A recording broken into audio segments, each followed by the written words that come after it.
sa kanyang salita kung saan nagkatipon ang dalawa o tatlo sa kanyang pangalan ay narito siya sa ating kalagitnaan. Mga kapatid, nandito po ang ating Panginoon.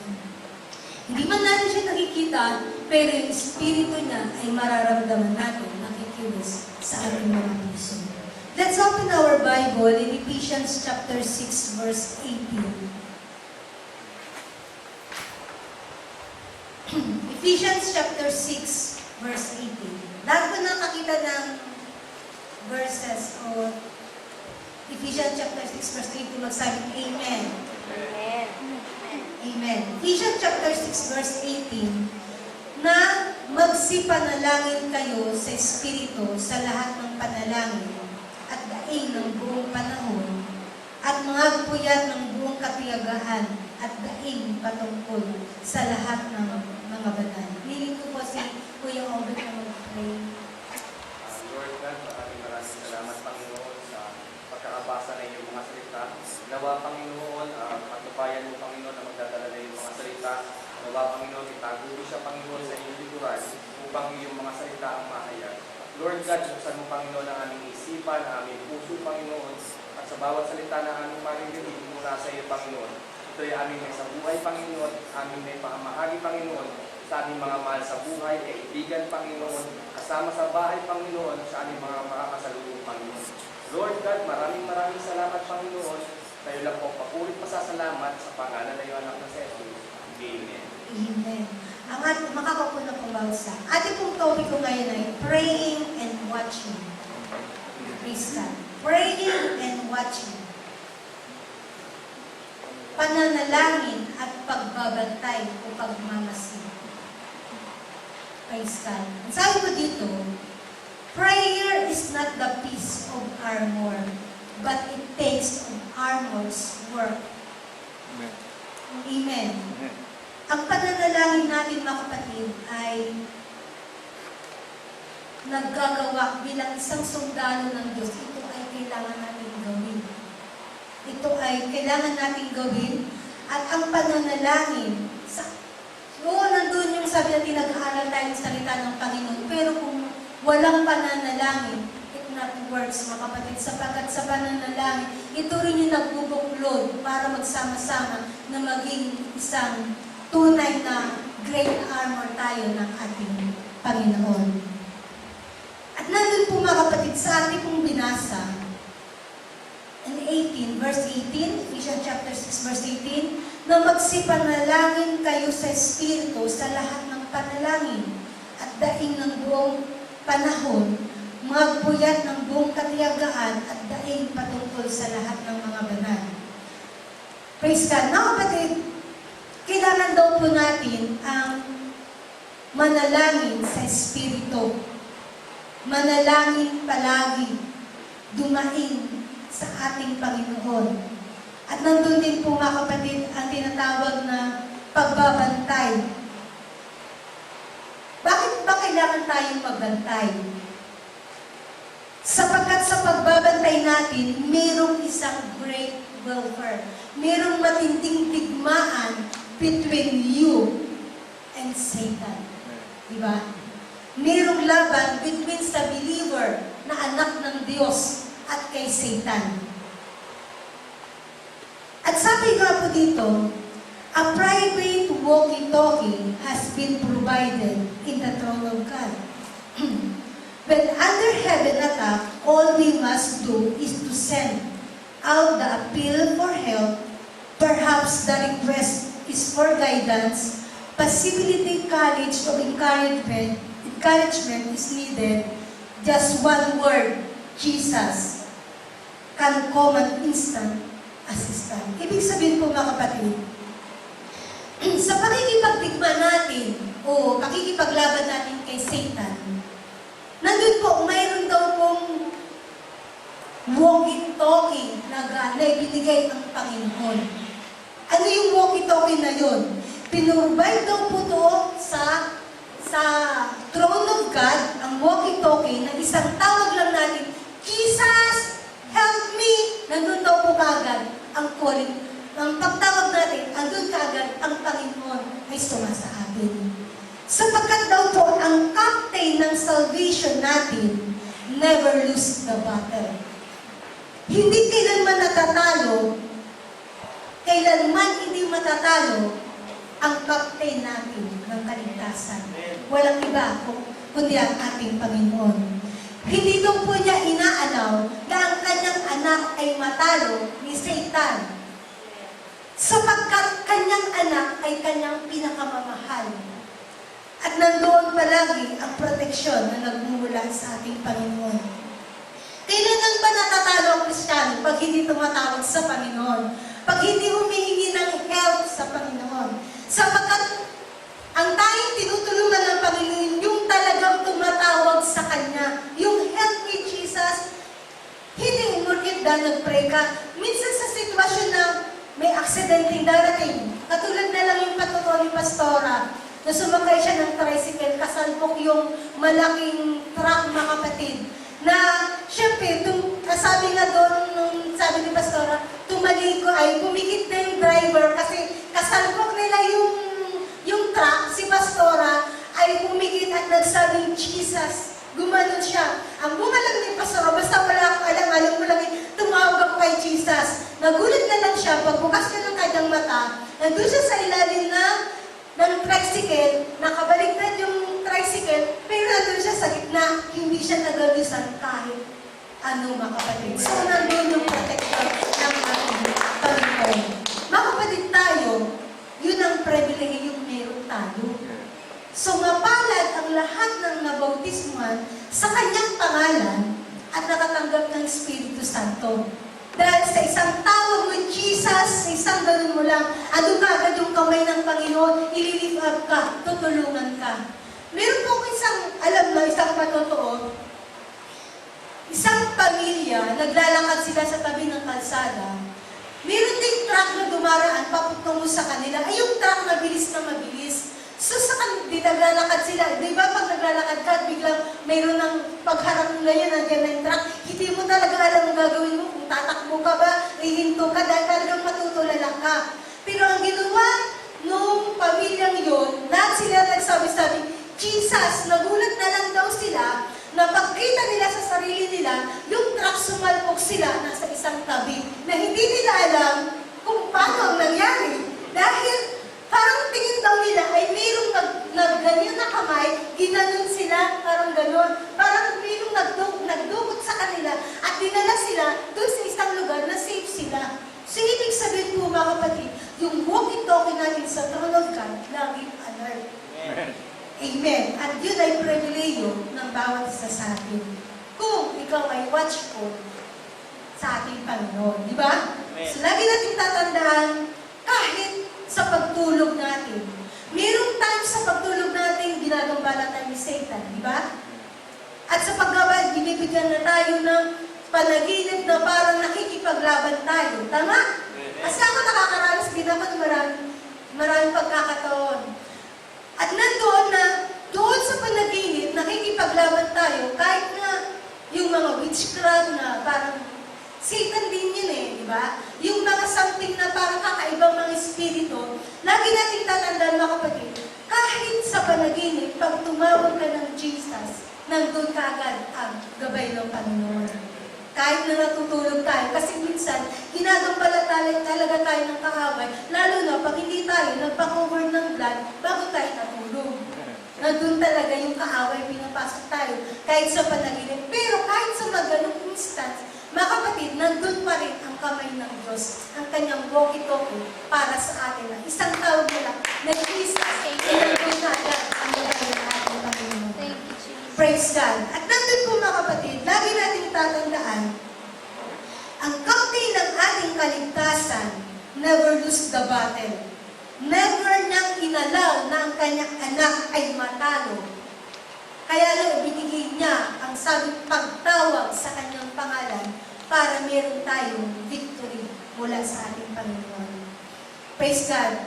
Sabi mo dito, if our praying is asking, kung tayo do'y nananalangin sa paghingi para lang sa sarili natin, tayo daw po ay selfish. Makasarili. Bakit mga kapatid, kung ang pinag-pray mo lang ay sarili mo, selfish tayo. Dahil tayo ay tinawag ng Panginoong manalangin, para saan? Manalangin in all supplication in spirit to defeat Satan. So, ikaw na Kristiyano, obligasyon mong ipanalangin ang kapwa mo Kristiyano. Obligasyon mong ipanalangin ang pastor, obligasyon mong ipanalangin ang simbahan, obligasyon mong ipanalangin ang mahal sa buhay, mananampalataya o di mananampalataya. So, lahat iyon ay obligasyon natin bilang isang mananampalataya. Sabi nga, nananalangin daw po tayo minsan sa public, sa sarili natin. Yes? Nananalangin daw po tayo sa bahay natin. Nananalangin tayo sa saradong pintuan sa isang kwarto. Meron din tayong pananalangin kung nandun tayo sa isang business, o meron nandun tayo sa isang trabaho, o nagdadrive daw tayo ng isang sasakyan. Lahat daw po ng panalangin na ay hindi nagsasalita na galing sa puso, ay naririnig at naaanuhan ng Panginoon.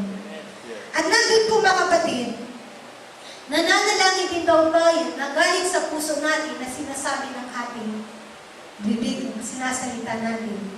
Lahat daw po yun ay nakikita o nakikita ng Panginoon. Sapagkat ang sabi niya, ang mata ng Panginoon ay palaging nasa mga tuwid. Kanyang minamasdan sa araw-araw. So ano bang ginagawa natin? Saan man tayo dumako kahit sa trabaho, nakatingin ang Panginoon sa atin. Di ba? Pag mayroong instance sa trabaho na hindi natin alam, makapatid naalala ko yung isang kapatiran nasa Saudi, ay nag-apply siya sa Saudi, wala naman siyang alam. Ngayon, siyempre, nakita na, nang ginawa lang niya, nag-pray. Yung kanyang amo, ang sabi ng amo niya, kasi doon sa kanyang trabaho, yung kapatiran, required na marunong, kailangan mag-drive. Hindi siya marunong mag-drive. Di alam niya, kinabukasan ay nandun yung pag-test ng kanilang amo na bawat sa kanya ay mag-drive. So, ang ginawa ng kapatiran na to, nag-pray siya gabi. Lord, alam mo, wala akong alam sa pag-drive, pero pinagkakatiwala ko to sa'yo.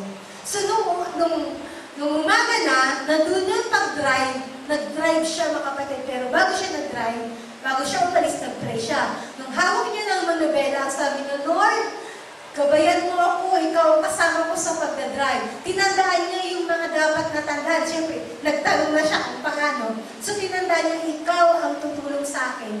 So, isang oras, nakapag-drive siya. True prayer, mga kapatid.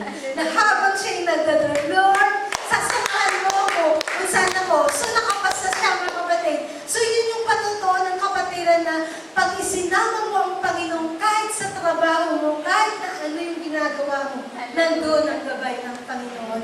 Mga kapatid, bawat isa sa atin, kahit sabi mo matalino tayo, minsan nagkakaroon din tayo ng nabablank ang ating isipan. Pero pag Panginoon ay kasama natin, ang Diyos ang nagbibigay ng gabay sa atin. Amen. Ang lahat daw po ng prayer, lagi natin tandaan na mayroong confession, may pasasalamat, may pagpupuri, mayroong praying na intercessory at mayroong praying na traveling prayer. Kasi meron tayong prayer. Bakit dumating sa atin, nagpipray tayo, at tinatawag na nagpipray tayo galing sa puso natin, magulat na lang tayo, minsan nandun na yung pagsasalita ng iba't ibang wika, speaking in tongues. Bakit? Inaalaw daw ito ng Panginoon. Bakit? Kasi mayroong prayer na matinding prayer na hindi mo masabi, pero ang Diyos ang magsasabi sa iyo kung ano yung dapat na prayer, na matinding prayer na pangangailangan. Kaya mayroong obligation na minsan, nagpe-pray ka, nag-speak in tongues ka na, kasi mayroong matinding prayer na kailangan na ipinapapray ng Panginoon at ikaw yung ginagawa. Amen. At nandun po mga kapatid, yun yung tinatawag na prayer intercessory. Yung prayer na hindi mo naiintindihan, pero nagugulat ka na lang sapagkat talagang mayroong pinapagawa ng Panginoon. I remember mga kapatid, nung nag-aaral kami sa Bible School, meron akong kaklase na sabi niya, hindi ko maintindihan bakit ginising ako ng Panginoon ng alas 12 ng gabi. Lahat kami daw tulog na. Hindi ko maintindihan, sabi ng Panginoon, pray, pray.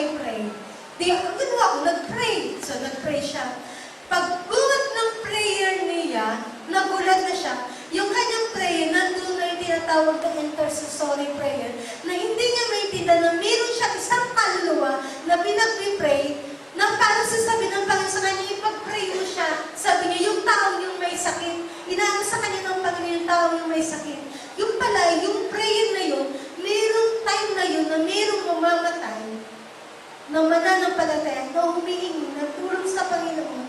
Na sabi niya, Panginoon, tulungan mo ako, hindi ko kaya mag-pray. Pero mag-pray siya sa kanyang isip. Nandun na siya sa, parang nandun na kamatayan na, nandun na ikakakabang lang, mamamatay na siya. At nandun po mga kapatid, yung kapatiran niya, hindi niya sabi niya, hindi ko maintindihan kung ano yung pinapagawa sa akin. Pero ang ginawa ko, sinunod ko yung prayer na pinapagawa ng Panginoon. So nag-pray yung kapatiran na yun. At nagulat siya na hindi niya kalain na yung mahal niya sa buhay, yun pala yung nandun sa sitwasyon na yun. So mga kapatid, mayroong instant na tinatawag tayo ng Panginoon na mag-pray, pero binabaliwala natin. Dahil, minsan, nangungulit sa pero pag binibigay mo yung tawag ng Panginoon, yung tinatawag ka ng Panginoon mag-pray, maglaan ka ng Panginoon, kasi may purpose ang Diyos. Baka may nangangailangan na ikaw yung gagamitin ng Panginoon. At nandun po mga kapatid, nagulat siya, dahil yung pala, yung prayer na hindi niya naintindihan, na ginagamit na siya ng Panginoon doon sa ibang bansa. Ikaw yung tinatawag, siya yung tinatawag. Merong instance gano'n ng Panginoon. So nandun po mga kapatid, tatandaan natin, ang prayer ay napakahalaga, lalo na sa mga baptized ni Jesus at may Holy Ghost. Bakit? Alam ko mga kapatid, nung kayo'y nabautismo at nakatanggap ng Espiritu Santo, alam ninyo sa puso nyo at nararamdaman nyo sa iyong pananampalataya, kakaiba ang meron kayo. Diba? Sapagkat mga kapatid, tayo, yung talagang apostoles na nandito tayo yung living apostoles na nandito sa Biblia. Tayo yung tumatayo ngayon na ginagamit ng Panginoon noon, ngayon, mga kapatid. Wala na mga apostoles, patay na sila. Pero tayo ngayon, yung mga living apostoles na nandito sa Bible, na gumagawa ng kanyang kalooban na mayroong kabanalan sa kanyang harapan. Praise God. At lagi natin tatandaan, ang isang soldier daw po, never defeat kung marunong lang siyang tumawag sa pangalan ng Panginoon. Kailanman hindi natatalo ang marunong tumawag sa pangalan ng ating Panginoon. Kaya nga sabi, the name of the Lord is strong tower. The righteous run it, and the righteous run it. Tumatakbo ang mga matuwid, mga mananampalataya sa kanyang pangalan at nandoon ang kaligtasan. So, ibig sabihin po mga kapatid, lahat tayo, meron tayong privilege na binigay ng Panginoon na wala sa iba. At huwag natin isang tabi ang privilege iyon. At nandun din po mga kapatid, bagamat tayo nananalangin, kailangan din daw po tayong magbantay. Bakit?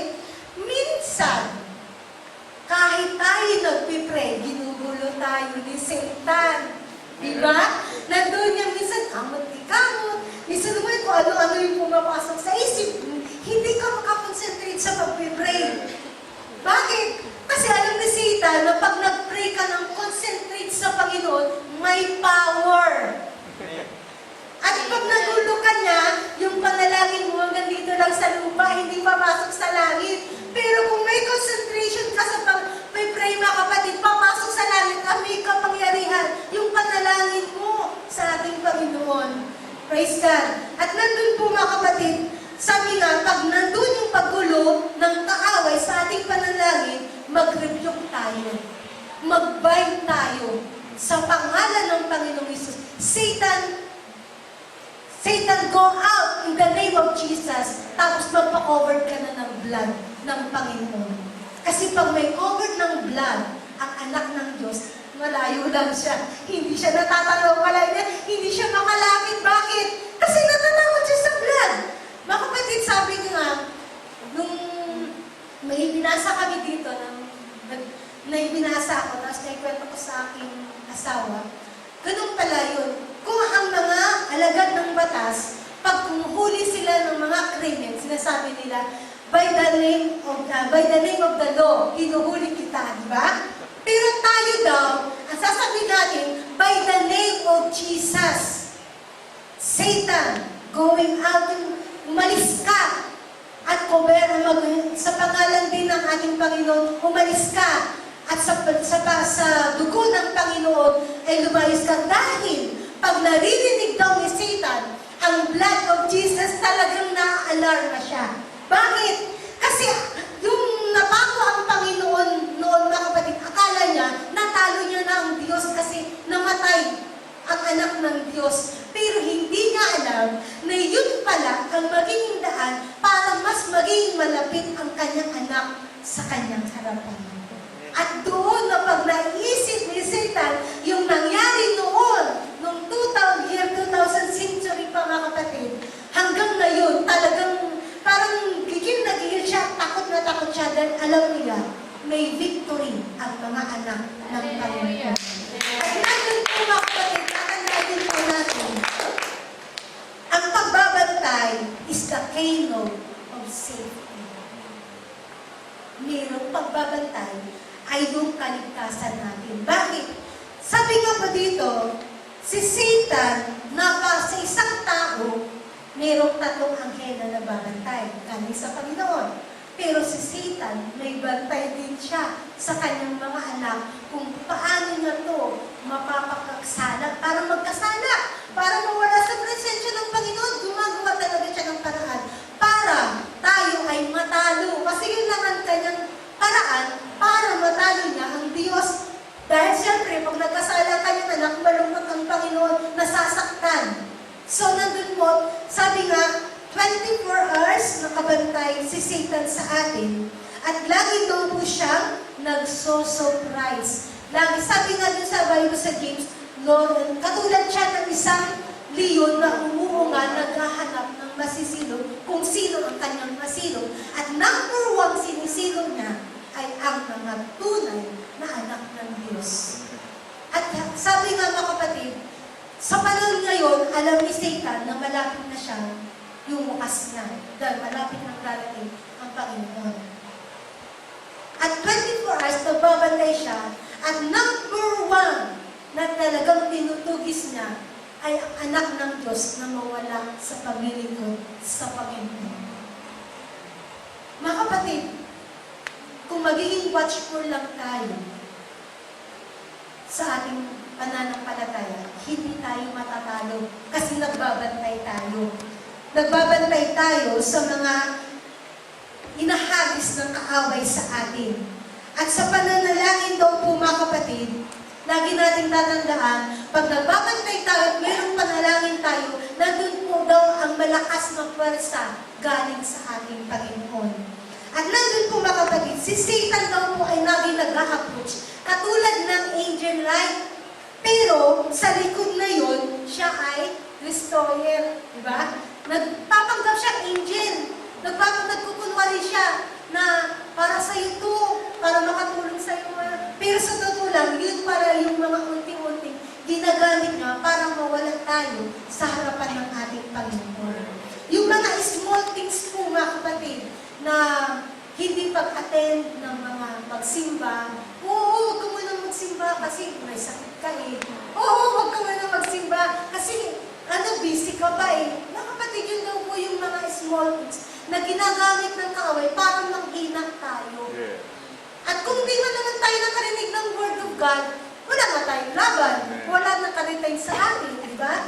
Pero kung nakalapit tayo pag-araw linggo sa harapan ng Panginoon, meron tayong lakas para sa isang linggo na pakikipagbaka. Amen! Sa Amen.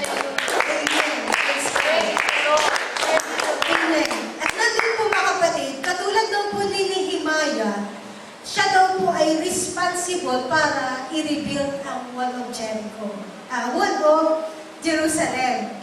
At nung 52 days daw po ng paggawa, nandun daw po ang mga anak ng Israel, malapit na nilang matapos yung kanilang task, yung kanilang paggawa. At nandun po, mga kapatid, sa kanilang paggawa daw po, hindi pa gaano naayos, kumbaga nagtayo na, pero hindi pa ganun katibay kasi hindi pa sabi natin na finish, gano'n. So nandun daw po, mga kapatid, hindi pa ganun ensure yung attack ng kaaway sa mga Israel. So ang sabi daw po ni Nehemiah, ang kanyang ginawa, yung daw pong gate ng wall of Jerusalem, lagi niyang nire-require na kailangan constant ang control. Kasi baka mapasok ng kaaway. At si Nehemiah daw po ay lagi nag-instruction na yung keepers ng gate ay palaging bantayan. Huwag laging buksan. Buksan natin sa Nehemiah chapter 7 verse 3. Ang sabi ko dito, Nehemiah chapter 7 verse 3, at aking sinabi sa kanila, huwag bubuksan ang pintuang bayan ng Jerusalem hanggang sa ang araw ay uminit, samantalang sila'y nagbabantay, isara nila ang mga pintuan at iyong mga itrangka, at kayo'y mga halal na mga bantay ng mga taga-Jerusalem, bawat isa sa kanya'y magbantay at bawat isa sa tapat ng kanyang bahay. Kasi hindi pa gano'ng ayos yung wall of Jerusalem. So itong si Nehemiah, ang sabi po niya dito, sa kinaumagahan, ayaw daw po niya na pag sikat ng araw, bubuksan kaagad ang pintuan, ang gate, yung gate nila. Gusto daw po niya na pag magbubukas ng gate, ang gusto niya, bubuksan lang daw po ang gate pag mataas na yung araw. Bakit? Kasi daw po, pag mataas na yung araw, yung mga taong dumarating malayo pa lang, natatanaw na nila kung mayroong paparating na galing kaaway. So, nandun yung pagbabantay ni Nehemiah. Hindi siya nagpapabukas, na pagbukas ng liwanag ay bubuksan ka agad ang gate. Hindi.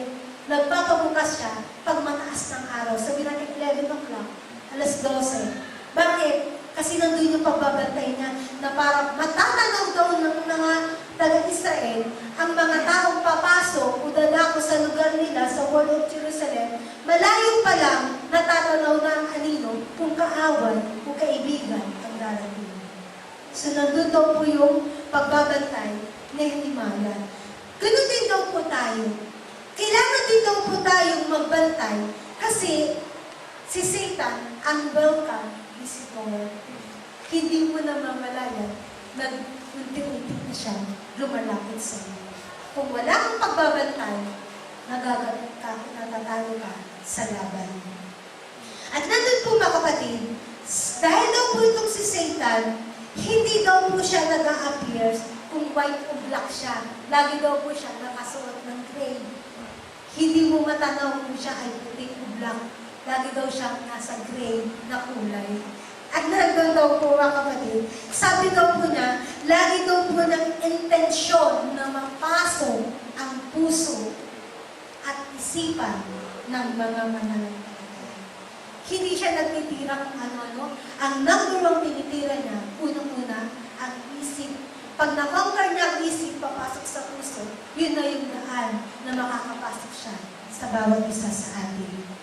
Bilang isang mananampalataya, sabi ko nga, kahit na kapareho nating mananampalataya na o mga unbeliever, minsan ginagamit ito ng kaaway para magalit tayo. Di ba? At kung hindi mo babantayan, nasasabi mo sa sarili mo, kalma ka lang. Huwag ka basta-basta magalit. Kasi pinapasok ka ng kaaway. Dahil pag nagalit ka, yun na yung pagpasok ng Satan sa'yo. Amen. At kikilos siya sa'yo. Amen. Pero hindi ka magiging patol mo. Dahil nandun, wala kang pasensya. Nandun na yung galit. Dahil doon siya nakakapasok sa mga paggalit, pagtampo, o kung ano-ano yung ginagawa niya. Doon yung napapasok ng kaaway ang anak ng Diyos. Kaya nandun yung pagtitest sa atin, kaya nandun yung fruit of spirit na binigay ng Panginoon. Kaya nga binigay niya yun. Dahil alam na ng Panginoon, yun yung mga atake ni Satan sa atin. Kaya mayroong fruit of spirit na ibinigay ng Panginoon sa atin. Ang bunga ng Espiritu ay para mas lalo natin sa puso ang pagiging isang Kristiyano. Praise God. At nandun po mga kapatid, praise God. At nandun po mga kapatid, lagi daw po nating tatandaan, si Satan ay laging gusto tayo magkasala minuto. Kaya nga ang Panginoon ay nandun yung grace niya na lagi, pag humingi ka ng tawad, napatawad ka na ulit ng Panginoon. Maya-maya, gagawa na naman ng away ng ano. Kaya nga nandun palagi ang sabi ng Panginoon sa atin sa ating paglakad, ano man ang sasabihin, ano man yung gawin natin sa pangalan ng Panginoon. Diba? Kaya nandun yung palaging akay ng ating Panginoon. Ano man ang inyong ginagawa, ay gawin ninyo para sa ating Panginoon. Sapagkat nandun yung atake ng kaaway sa atin. At nandun po mga kapatid, lagi na po tayong magwardya sa ginagawa ni Satan. Dahil sa palaging pag-atake niya, kahit sa ating prayer. Pero pag napatagumpayan natin yung atake ng kaaway sa atin sa prayer, mas matindi yung prayer na ibibigay sa atin ng Panginoon. Pag nakalampas tayo doon, kasi sabi ko nga, undan mo sa maliliit na bagay, nandun ang pagsubok sa atin. Sa kaloob-looban, sa pananamit, sa pagsasalita, sa mga kinakasalamuha, sa lahat, sa buo, nandun ang pag-aayos ng Panginoon. Kasi nga nandun po mga kapatid, lahat yun ay inaayos ng Panginoon para sa kanyang glory. Para tayo maging banal sa harapan ng ating Panginoon. Nandun po mga kapatid. So, nandun po mga kapatid, sa pananalangin, nandun po yung pakikipaglaban dahil lahat tayo ay kawal ng Diyos. Walang exempted sa atin dahil lahat tayo ay kawal ng Diyos. Pag sinabi mong kawal ng Diyos, may laban. May sword tayong ibinigay ng Panginoon sa salita niya. Meron tayong bibig na magsasabi sa authority ng salita ng Diyos, sa kanyang pangalan, authority, sa kanyang blood. So, nandun na lahat.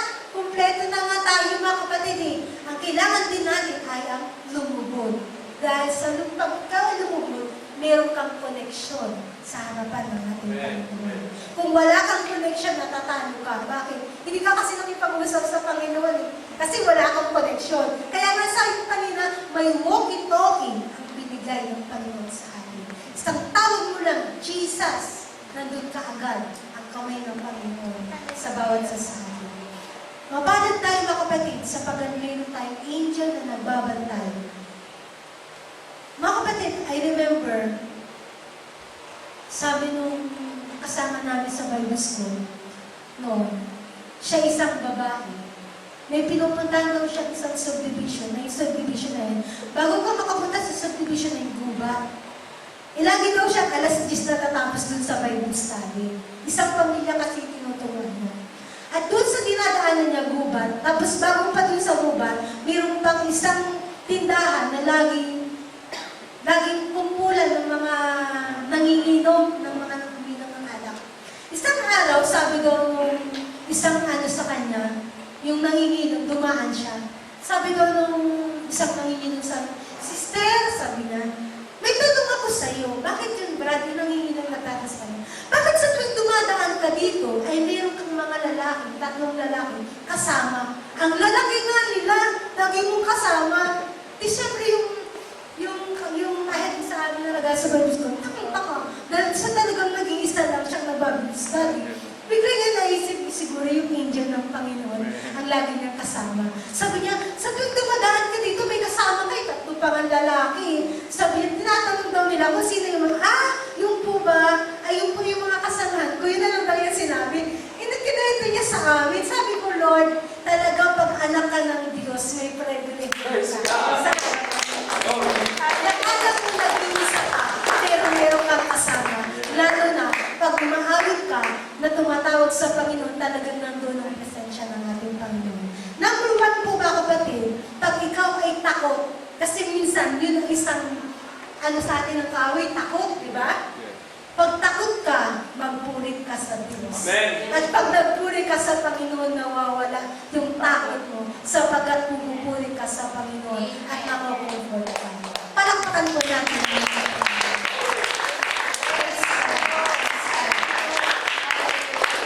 Praise God. Sabi po dito sa 1 Chronicles chapter 16 verse 11, hanapin ninyo ang Panginoon at ang kanyang lakas. Hanapin ninyo ang kanyang mukha ng palagi. So palagi daw po natin hanapin ang Panginoon. Isaiah chapter 55 verse 6, iyong hanapin ang Panginoon samantalang siya'y masusumbungan, magsitawag kayo sa Kanya samantalang siya'y manangan. 7, lisanin ng masama ang kanyang lakad at ang ligo ng kanyang mga pag-iisip at manumbalik siya sa Panginoon at kaawaan siya at ang aling Diyos sapagkat siya'y nagpapatawad ng sagana. 1 Chronicle chapter 5 verse 20. Ito po yung isang pakikipaglaban ng mga Juda, mga kapatid. Ang sabi po dito, at sila'y tinulungan sa pakikipagbaka sa kanila, at ang mga Hebreo ay ibinigay sa kanilang kamay, at ang lahat na nasa kanila, sapagkat sila'y nagsidalangin sa Diyos, at pagbaka, at kanilang inanyuan sila sapagkat sila'y naglagak ng kanilang tiwala sa Kanya. Nung nakipaglaban daw po ang mga Juda sa mga Jeroboam na kawal, kasi nahati ang Israel noon. So, kalaban nila yung kapwa Israel din. Mga kapatid, humingi sila ng tulong kasi kakaupi sila. Napakadami nun ng mga Israel. At itong si Abias, ang pangalan, mga kapatid, dumalangin siya sa Panginoon at ibinigay sa kanya ng Panginoon. Natulungan sila sa pakipagbaka. At nandun po mga kapatid, dahil sa tiwala niya sa Diyos, natalo niya ang Israel. Mga kapatid, mayroong pakikipagbaka ang bawat sa atin. At sa pakikipagbaka natin, lagi natin tatandaan, may Diyos na nakatingin sa atin. Meron ba akong nabasa kanina, sabi niya, everyday may battle tayo diba? At sa pakikipaglaban natin, minsan, may kalaban tayo sa harap natin, may kalaban tayo sa likod natin. Patong-patong ang pagsubok na hindi natin naiintindihan. Ang sabi po dito, nung nakipaglaban daw po ang Juda, ito, in 2 Chronicles chapter 13, verse 14, at nang ang Juda ay lumingon, narito, ang pagbabaka ay nasa harap at sa likuran nila. At sila'y nagsitaing sa Panginoon, at ang mga saserdote ay nagtunog ng mga pakakal. So, nandun ang kanilang pagdalangin sa Panginoon at nagpuri sila sa Panginoon at ibinigay ng Panginoon sa kanila ang tagumpay na nagbubuhat sa ating Panginoon. So, sa pakikipagdigman natin, may kakampi tayo, walang iba, kundi ang ating Diyos. He is the captain of our soul na laging nandyan. Isang tawag mo lang, Jesus and the Church. Amen. So, wag natin manalangin at magbantay sa araw-araw ng ating pakikipagbaka. Hindi ko pong bawat sila tayo.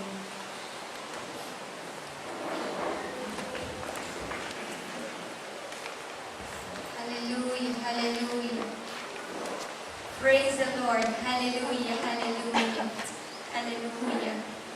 Narito po ang Panginoon, mga kapatid. Alam ko po na habang nagsasalita po ang ating tagapagturo, marami po tayong natutunan, mga kapatid, na ang Panginoon po ang nag-uusap sa bawat isa sa atin. At sa gabi ito, mga kapatid, ito po ang ating po prayer meeting. Malaya po tayong lalakad sa Panginoon. Kung sa mga nakaraan pong panahon ng ating prayer lives, nandoon na hindi tayo naging mapagbantay, hindi tayo nandoon ng ating concentration sa ating pananalangin. Salamat sa pagtuturo ng Panginoon na muli tayong pinaalalahanan na seryosohin natin ang ating pananalangin dahil may mga taong nangangailangan nito, mga kapatid. Ganoon na ginagamit tayo ng Panginoon ang bawat isa sa atin sa pananalangin. Kailangan natin ibigay natin ang buo nating buhay sa Panginoon. Isuko ang ating mga oras, ang ating mga personal na mga katwiran sa kanyang paanan. God has called us for a special purpose, mga kapatid. At alam kong naramdaman natin bawat isa ang paghimo ng Panginoon habang naririnig natin ang kanyang mga salita. Hallelujah. Meron po tayong mga kapatid. Maaari po kayong pumanat na inyong tayo paupo, mga kapatid, upang kayo ay makapanalangin. Praise you, Jesus. Idulog po natin ang ating mga sarili sa Panginoon, mga kapatid. Let's seek the face of Jesus.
Sasamahan ko kayo, mga anak. Alalahanin niyo ang aking mga salita. Alalahanin niyo ang aking mga gawa. Ako lamang ang inyong Diyos. Ako lamang ang inyong Diyos. Ako lamang ang inyong Diyos. Alalahanin niyo ako, mga anak. Alalahanin niyo ako, mga anak. Ako ang inyong Diyos. Sabi ng Panginoon. Sabi ng Panginoon.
Hallelujah, hallelujah.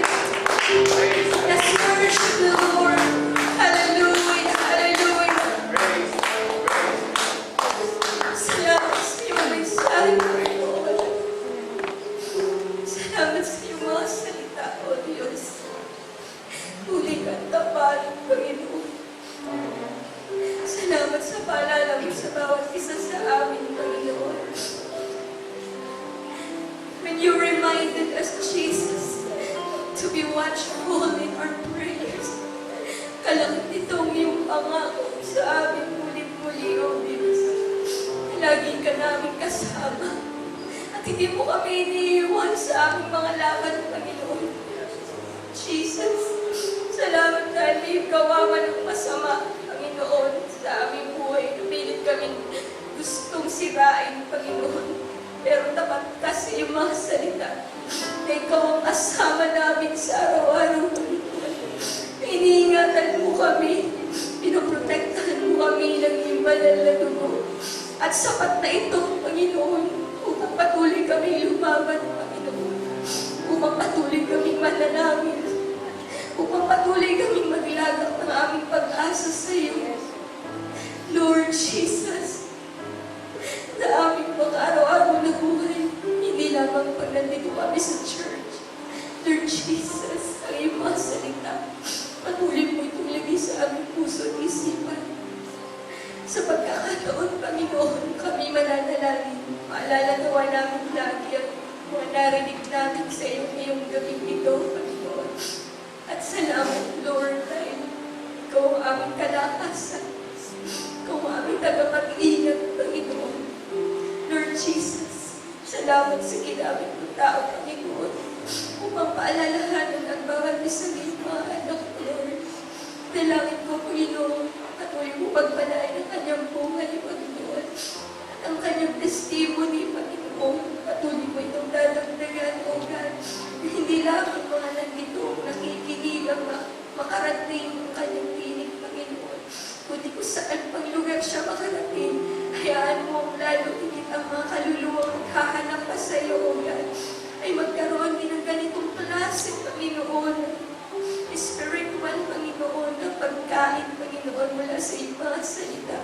Salamat, Panginoon, dahil may isang Atinora na nagtatapat sa iyo, Panginoon.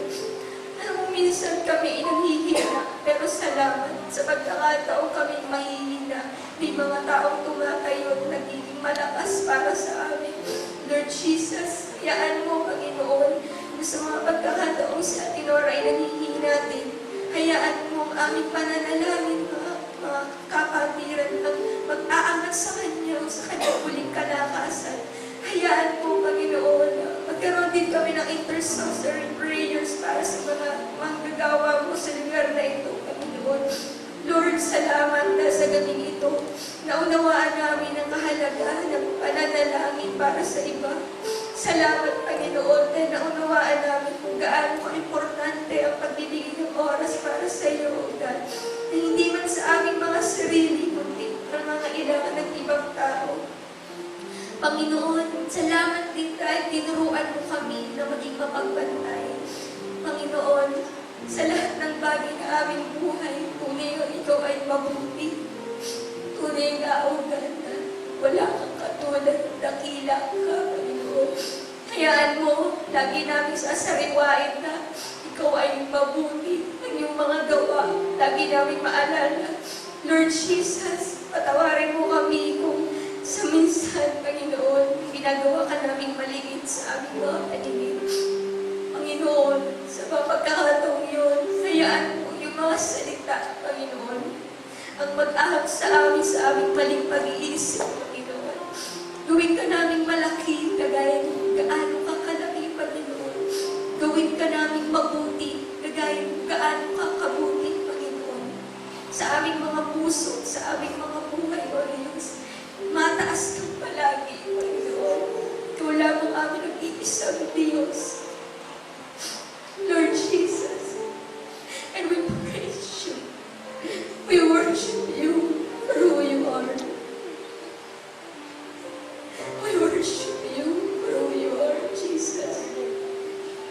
Panginoon, patawarin mo kami. May mga ibang bagay kaming inuuna. But tonight, we recommit ourselves to you. You are number one in our lives, Lord. Nag-iisa ka lang sa aming buhay, Panginoon. Sa'yo namin lahat ay pinagkakatiwala ulit-ulit. At salamat dahil sabi mo sa amin, sa iyong presensya, laging may bagong simula. At kinakalimutan mo ang lahat ng nakalipas. Salamat sa pag-asang ito, O Diyos. Lord Jesus, sa gabing ito, ay matatapos ang prayer meeting. Pero yung tinanim mo sa aming mga puso, dadalhin namin ito hanggang sa aming personal na pananalangin. We praise you, Lord. We magnify your name. In Jesus' name we pray. Hallelujah.